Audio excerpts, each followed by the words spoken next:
Welcome back to the Planet V. Today, we're heading to Hydra, an island where time slows down and where footsteps, hooves, and waves ride the rhythm of life.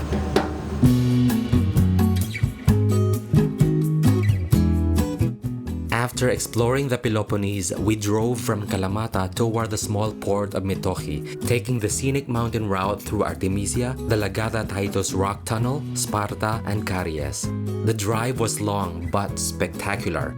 Winding roads cut through rocky slopes, olive groves filling the valleys, and peaks of Mount Titus rising above us. It was a journey through Greece's rugged heart before descending toward the coast and reaching Metochi, where boats cross to Hydra throughout the day.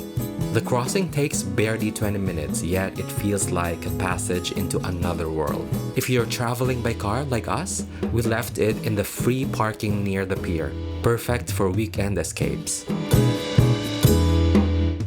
As the boat neared the island, Hydra appeared like a painting, an amphitheater of stone houses and red tiled roofs cascading toward the harbor. Locals and visitors filled the port, some dining by the waterfront, others tending to their shops, all blending into the island's calm, unhurried rhythm.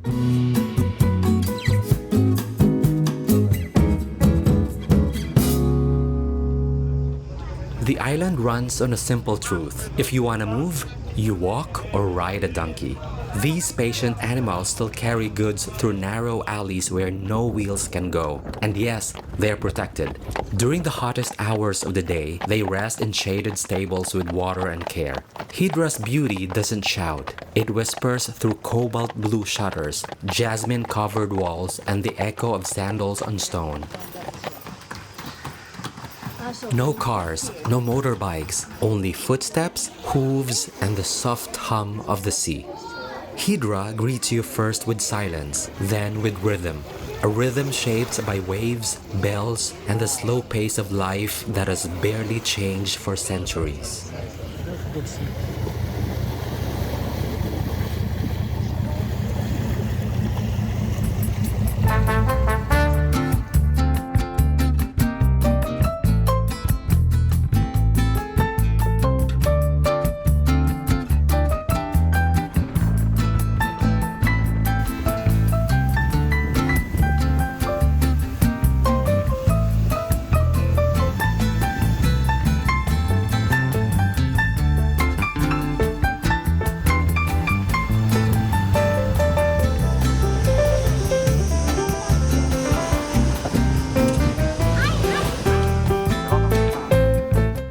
The next day, a short boat ride brought us to Ayos Nikolaos Beach, a tranquil cove framed by pine trees and the sound of cicadas.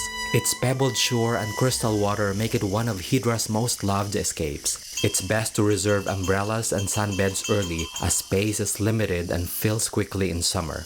Once there, the rhythm slows to the hush of the waves and the rustle of the trees. Back at the harbor, mornings unfold slowly. Ferries arrive, cats stretch in the shade, and cafes begin to stir. Breakfast here is unhurried. Coffee, sunlight, and the sound of the sea brushing against the quay.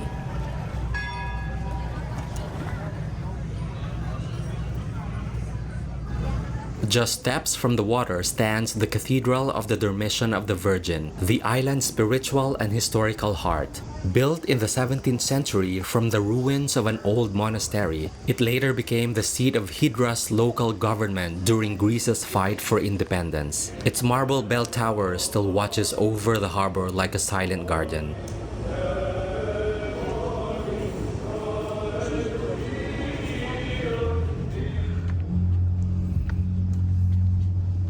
It's museum day today. It's quite a walk uphill. Even reaching museum. Yeah, but look at that view. Nice. We just had breakfast. This was recommended to us by Marili, so we'll see it today.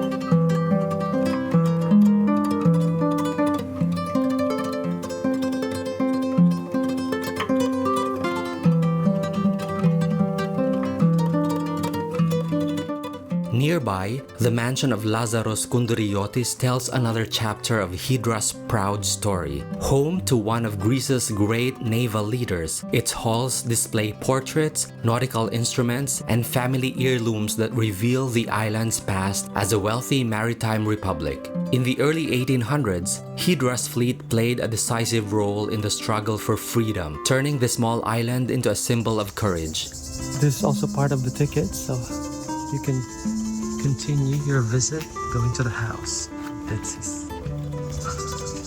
And Hydra's creative spirit lives on at the Tetsis home and studio, where the world of painter Panayotis Tetsis remains almost untouched. Brushes, pigments, and unfinished canvases still bathe in island light. It feels as if he only stepped outside for a moment to catch another color of the sea.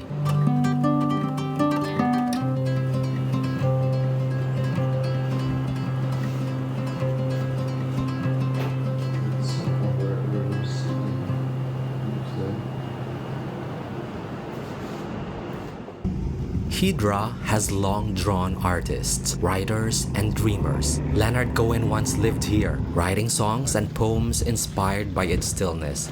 Its timeless beauty has appeared on screen too, from Boy on a Dolphin with Sophia Loren to A Girl in Black by Michael Kakuyanis, films that captured Hydra's light and soul.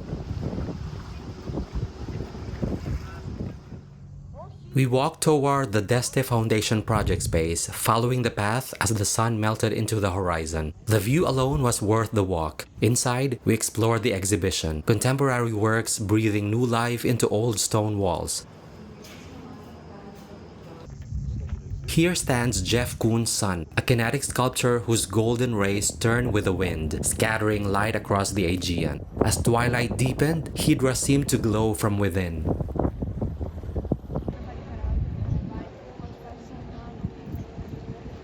At night, the harbor becomes a quiet stage as day trippers sail back to Athens or nearby islands. Peace returns. Stone mansions shimmer softly. Waves tap against moored boats, and the island exhales. Calm, timeless, eternal.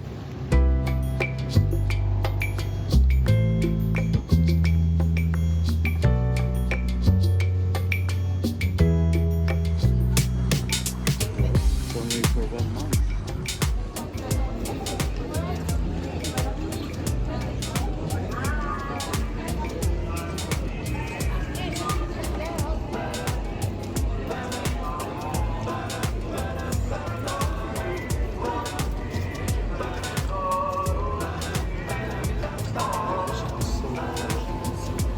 Bring your glasses. Like let's say the default setup would be like dancing together. Sometimes you go like you stand in the school. Morning brings a different brightness. A quick swim by the port, a leap from the rocks into crystal water, freedom in its purest form, then a walk through narrow streets lined with painted doors and sleeping cats, each corner like a living postcard.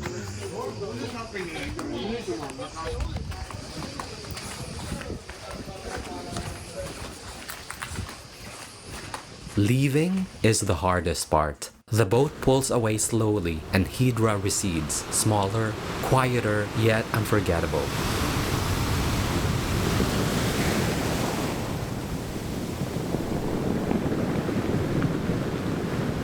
We made one last stop in Poros, another gem of the Saronic Gulf, before returning to Athens, closing our summer journey where sea, art, and history intertwined.